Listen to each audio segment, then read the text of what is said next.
Hi everyone, आपने देखा होगा कि जो भी एक बिगिनर ट्रेडर है तो वो डायरेक्ट जो है ऑप्शन ट्रेडिंग की तरफ चला जाता है ना। और कुछ लोग जो है जल्दबाजी में फॉरेक्स स्टार्ट कर देते हैं जल्दी से ना।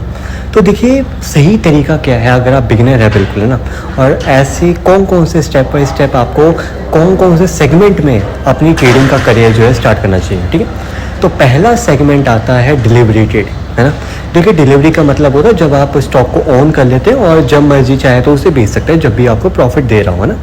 तो देखिए डिलीवरी जब हम जब डिलीवरी में काम करते हैं तो उसमें हमारा जो लॉस का रिस्क होता है वो थोड़ा सा कम होता है ना। और बेसिकली उस सेगमेंट में हमें इतनी ज़्यादा टेंशन्स नहीं होती है ना।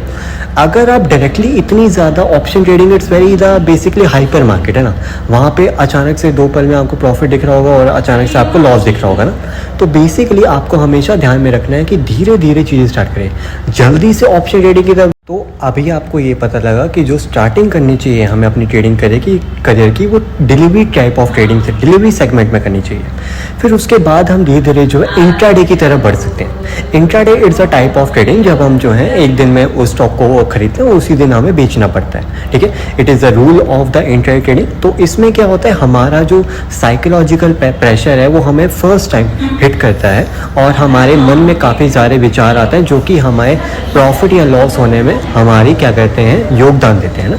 तो बेसिकली इंट्राडे हमारा सेकंड सेगमेंट रहना चाहिए, उससे हमें काफ़ी कुछ सीखने को मिलेगा।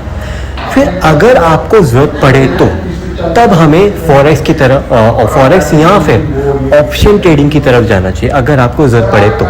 देखिए फॉरेक्स को, ऑप्शंस को, क्रिप्टो को हमेशा एंड में रखिए, है ना। शुरुआत हमेशा डिलीवरी से करिए, फिर उसके बाद आप जो है इंट्राडे की तरफ जाइए अगर ज़रूरत पड़े तो ऑप्शन या फॉरेक्स के बारे में पढ़िए।